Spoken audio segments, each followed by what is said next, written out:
Welcome to I Know a Guy Bicycles. Welcome to I Know a Guy Bicycles, hanging out with the guy. Hi, I'm Justin, the guy. Obviously, I have a garage shop. Taking scary how to use bikes one bike at a time. If you like these videos, please like and subscribe. Well, when you're looking at a bike that's used and you're taking it for a test ride and going through all the gears, it should act like this. And also, don't forget to double check the front chainring. Make sure it's not skipping or any of that. Well, it does shift, but it's pretty dirty. So, going through the rest of this, we're going to have to double check and make sure it is fine-tuned. Is it a diamond or is it not? Hey, welcome back to I Know a Guy Bicycles, hanging out with the guy. Hey, I'm Justin the guy, and this is this old bike series. Is it a diamond in the rough or is it not?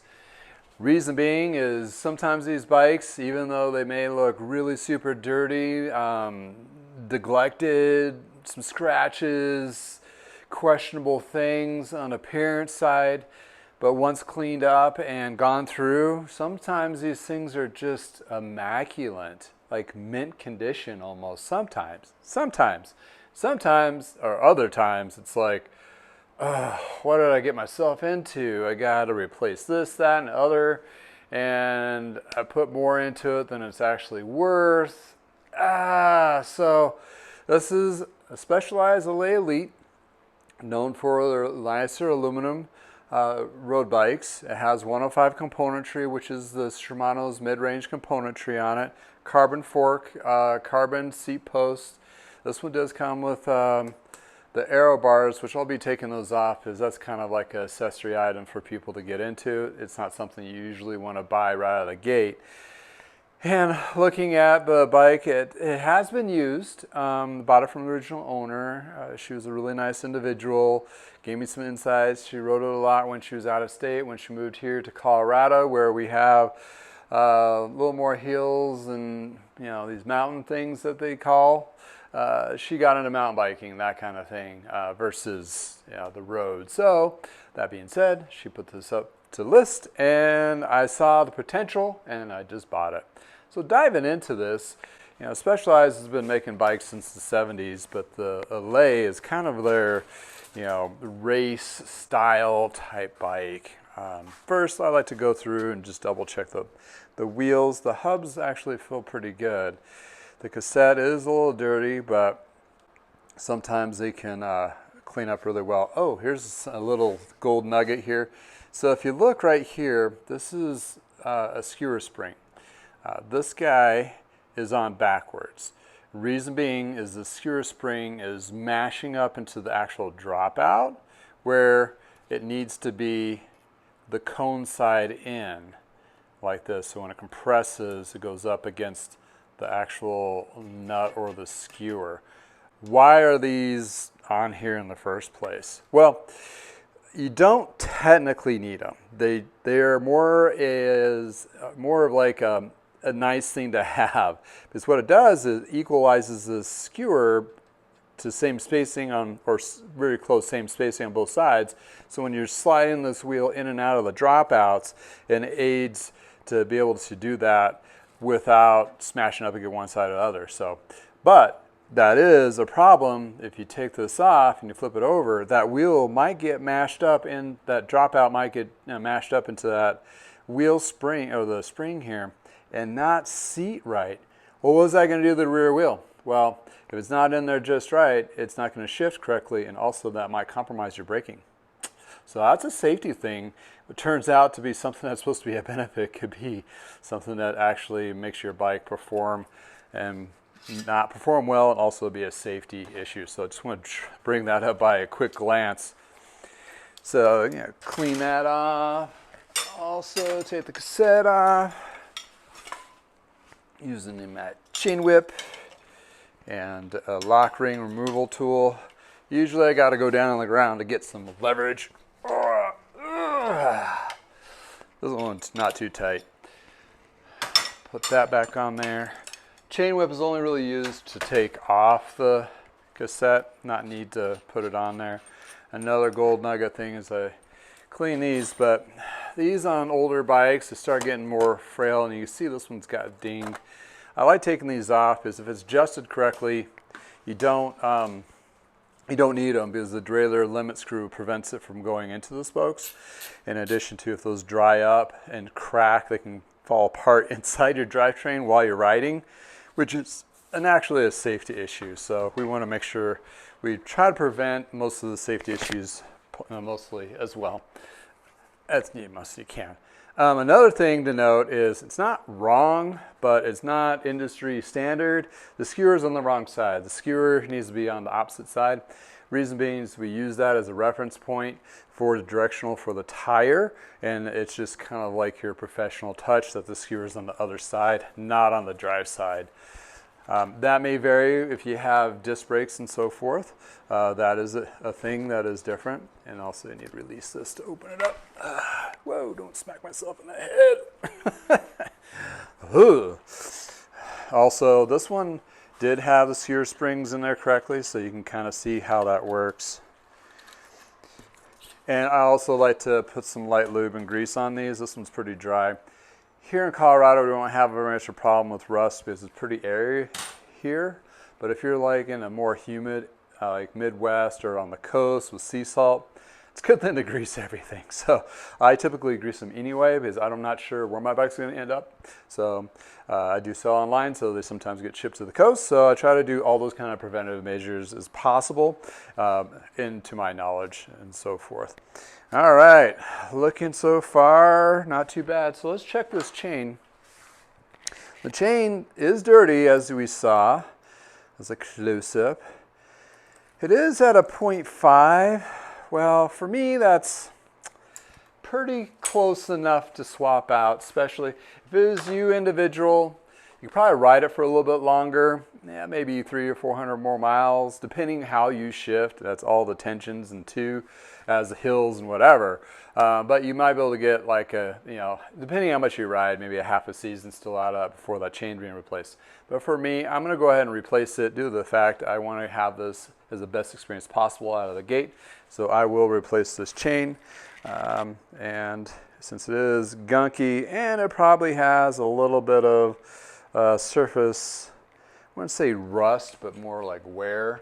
I just want to make sure it's, get a brand new chain on there, which is not a huge expense to lift, and the value of the shifting and performance is a lot better. So I want to do that for the final outcome but I will save this to measure, reference to measure. And it looks like it was the original one, so in that case, I'm not too worried about being installed incorrectly, but that is something to consider if you're buying something used. You might, have the chain measured, double checked again, because you never know where somebody has changed that, and yeah, you never know when somebody may have installed that chain and it may have installed incorrectly, or they get out of the box and they're like, oh, just throw it on without shortening it. So whatever. But people will give it a good, honest college try, best intentions, but things get installed incorrectly sometimes. So that it may be the case, not the case here, but a lot of the cases out there. So I'll also take these pedals off. Pedaling forward is the motion to release pedals. One is reverse thread, so it's best just to think pedaling forward to loosen and pedaling backwards to install. And there's an R and L on these, so it's right and left. And there. Give those a clean, maybe be able to reuse those. All right. So what I'm doing here is I'm gonna try to determine if the frame and fork is in good shape, because that is the most expensive lift of a used bike. So if there's something compromised on the frame, like it's cracked or damaged, then that's unsafe to ride, deemed unsafe to ride. basically you have a box of parts, and that's something you want to thoroughly inspect when you're buying it used, because that is I mean, small parts, lower price point lift. The frame and fork is the big price point you want to double check, and also the wheels. The wheels can get expensive. I mean, not as much as the frame and fork, but you can get $100 to $200 in wheels pretty quick, just on the entry level. If you know what you're doing, and you know what true wheels are and all that, or you're buying from somebody that you trust, then you can buy a set of used wheels and get maybe a pretty good deal. But even then, I have bought used wheels, and I've come across a few issues, as you see behind me, where the rim was dinged or something I didn't catch at the time, or there's a crack. So there is some risk to used wheels specifically. And on top of that, they're not cheap to ship because they're a bigger box. So that being said, sometimes if it's just an entry-level road bike, sometimes it's better just to buy new from the shop than you have the warranties and all that kind of stuff. That's if you have to come across those wheel issues, which is technically the third of the bike. So we're taking the brakes off here.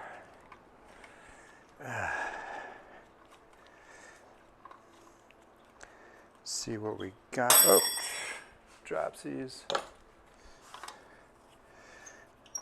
I wonder if ER surgeons drop their equipment as much as I do. I would not be good doing surgery, because you would have like stuff in you after being sewed up. Just kidding.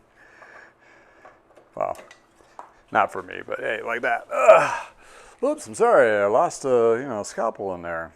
Yeah, unfortunately, there's scary stories like that actually have happened. But yeah, but for me, I have a mat or a padded floor. I got these squares from Arbor Freight, kind of like your gym squares, and put them together. Turned out those are the best thing ever. They give you the added cush, so I wear my flip-flops, and be comfortable still, so I don't have to have supportive shoes. In addition to helps ease the concrete, but on the flip side, so I'm dropping stuff, which all mechanics drop stuff. Well, maybe it's just me, and that kind of prevents any damage to those parts when they hit the ground, and also it muffles the bounce on some of the smaller parts, so it doesn't go across the floor underneath the car or in the scary part of the garage where you haven't cleaned and it's full of cobwebs, or you just can't find it. Some of the smaller parts, they just disappear out there.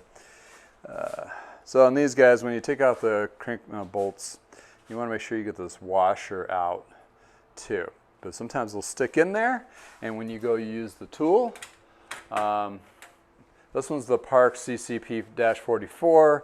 It's basically a crank arm extractor for the spline type. But if you have that spacer still, or that washer still in there, that might smash up in there and crush them. I've done it, believe me, I've done it several times. When you're like pulling out, like, man, and it's just like boogered up. So you want to make sure those are nice and tight in there. And these are kind of a muscling situation. These are not too bad to take off because they're notched right inside here.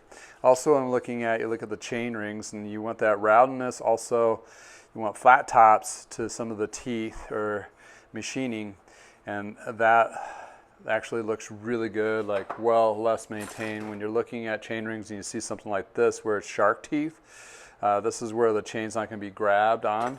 This one's going to actually coddle that chain and hold it in place while you're going through the drivetrain. So with a newer chain, that's going to be tight or snug, and that's going to be way to go. It's going to be a lot more better performance, in addition to less wear and tear. When you have a stretched out chain, it doesn't fit in those particular grooves of the chain ring. So it kind of mismatches, and what happens is it starts wearing those teeth down, as well as the cassette that goes on the back. So that's why replacing the chain before it gets too stretched is very beneficial of the longevity of the other parts. Therefore, also using chain lube for specifically bikes, that really helps the wear and tear of those particular parts of your drivetrain. That's where those waxes have become very popular, because the wax is supposed to not just be so clean and not supposed to be so quiet, which to both is really a nice benefit. But also the studies and research has done recently is it actually prevents wear on the chain rings. And honestly, I'm not a grinder type of rider, so I do a lot of shifting, which distributes the load. So I've never worn out a chain ring on any of my bikes, but kind of says how much riding I do. No, just kidding. I do a fair amount, but to a point where it doesn't damage or cause any wear out of the chain rings. But with that wax type material, it's supposed to really prevent wear and tear on the teeth. Also jockey pulleys on the rear derailleur, as well as the cassette. So keep in mind when you're looking at those things, if you're using a nice lube or the waxes, that actually lengthens the cost of these. Cassettes will run you like 50 to 100 bucks. Chain rings get expensive. These can be up to like 50 to 100 per chain ring. All depends what level you're looking at. If it's an older model, it might be a little bit harder to find anything that is a variety of like good, better, best. Sometimes you're just stuck with that's the only one that's going to work. So keeping that in mind. So if you do a lot of preventative, that's one of those prevention things that really helps your drivetrain, plus a better performance, and they're super quiet. So anyway, there is a little more of a upfront cost to them, but yeah, and it is kind of a pain in the butt to do yourself. There's a couple of bike shops that does that chain wax service, so you can bundle it in, and they'll clean the chain and wax it and send it back to you. I have that service as well. Really not a lot of takers on it, because it's really kind of a niche, really specific niche, or people just really haven't found me. But I have 3 different waxes you can choose from. These other companies have the same kind of concept, and you know, that actually kind of helps that wear and tear. But enough that being said, I do like taking the mounting bolts here out and clean them, and also lube, put some grease on them when I put them back in, because you don't want these to be compromised. If they do get compromised, they can be fixed, but it's really a challenge to cut them out and re-rivet a new bottle cage mount on there. So you want to make sure those are intact. All right, so got a computer mount here. It's old school. I'm going to cut these off. I can't tell you how satisfying it is to cut these things off. Spent decades zip tying computers to bikes, and the cadence ones were the nightmare. Excuse me, because the cabling goes all the way through the frame. You have one that goes to the crank, back wheel. You spend like a half an hour just zip tying this thing. So technology is really advanced in that, where a lot of Bluetooth is like, okay, you just put a mount and you're good. None of this wiring crap all over the place, which, you know, they were expensive. I mean, you could spend 100, 150 bucks just on the bike computer itself. They are still expensive, but back then you had all this, yeah, whatever, gunk. All right, we're down to the point where we're going to expect the frame and fork. I use Purple Power half and half with water to dilute it, to use my initial cleaning agent to kind of get a lot of this gunk off. Oh, that little scuff mark just came right off. I really like polished aluminum frames. They've been around for a long time. Gary Turner GT bicycles back in the 80s and 90s. There's GT still around, but they're no longer owned by Gary Turner. But he was known for, we were a GT dealer at Parker Bikes back in the day, and they were known for their ball bearing burnished aluminum frames. And these things were just super cool and shiny. You can see all the welds. I kind of like raw materials, but polished raw materials on bikes. It's just, for me, just kind of, I don't know. I guess I do like the industrial look of some things. So when you look at titanium bikes, they're usually really pretty. When you're looking at aluminum being ball burnished, that really kind of, is added to it. This does have a clear coat on it. So to protect because aluminum does, doesn't corrode, well, technically it does corrode. It's more of oxidation, so it'll get like a white ash to it. But you can buff that out. It's not like as corrosive as rust on steel where it just kind of eats through it. It takes a long time for aluminum to break down, but putting a little clear coat on there adds extra nice sheen to the frame and also protects that aluminum and makes it keep it from getting really kind of grody. Let's take this cable guide off. I clean these to inspect them because that's it's a ramp where the cable rides on underneath your bike, and there's always contaminants being kicked up, and that's why I have pads so that my screw doesn't take off. Once that's cleaned up, and then I put a little light lube on there to aid the chain to go through. And there's several different types of, you can do a cable guide kind of thing, plastic sheet in there, but that's just kind of a dirt collector too.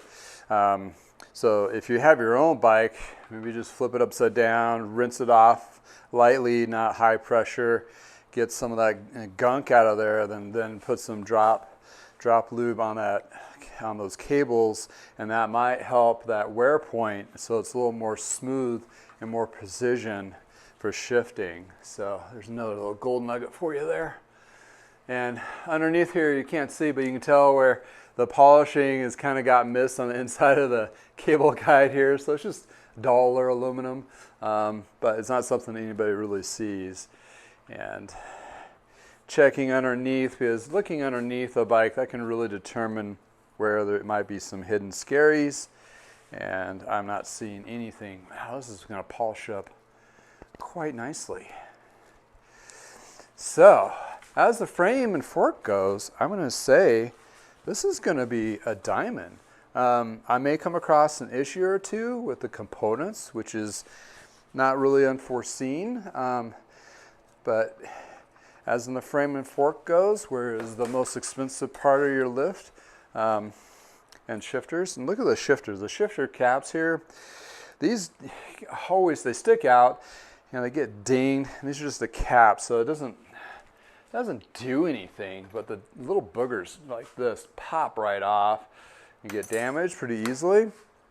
If you find a used bike and these are really clean on both sides, that really shows you it's like it's kind of well taken care of, in the sense that it didn't fall or crash, and that way it doesn't. And these things are like little watch springs inside, so you don't want those compromised, because that will actually be an added. If you have a shifter that's bad, to buy a used one, it's going to cost you like $100. If you buy a new set, it's going to cost you like $150 to $200. So these are also another expensive lift.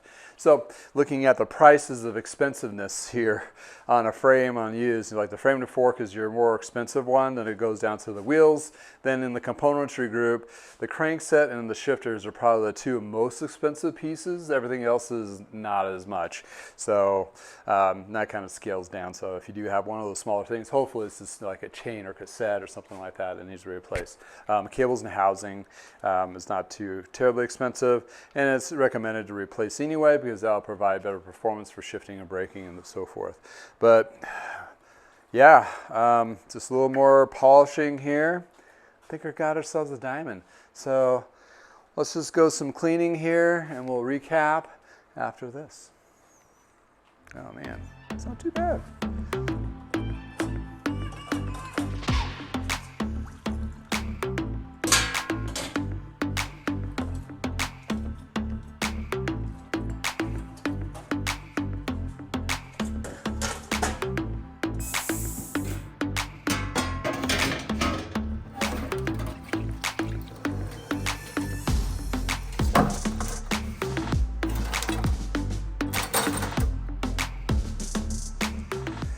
Well, we got the componentry all cleaned up from the Sonic cleaner, and all the parts look like in excellent condition.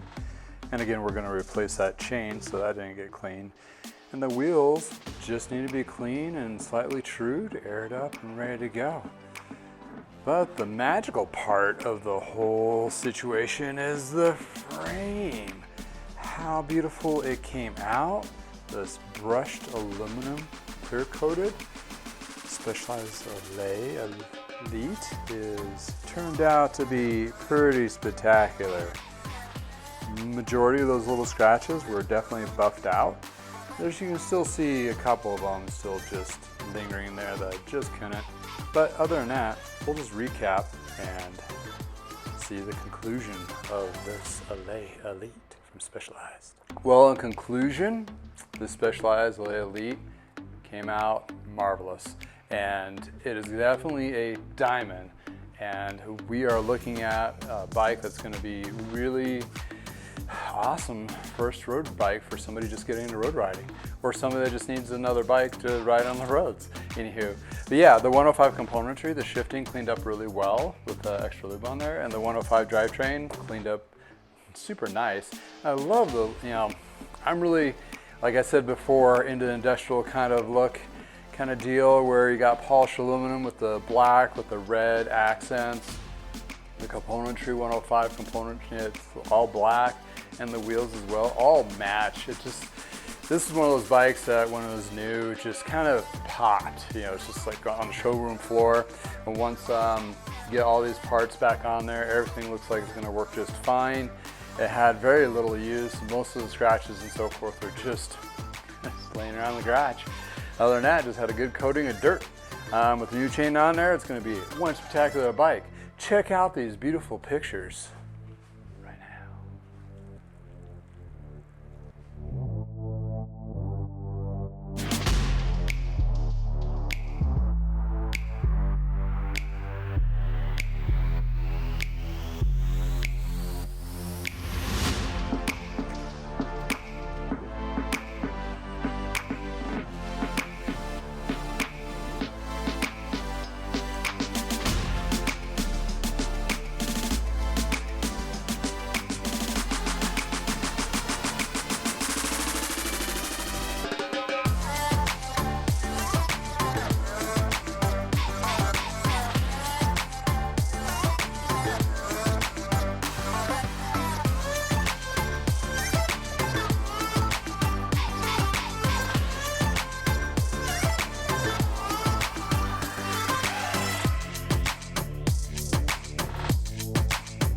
Well, in conclusion, this Specialized Allez Elite is definitely a diamond. The shifters shift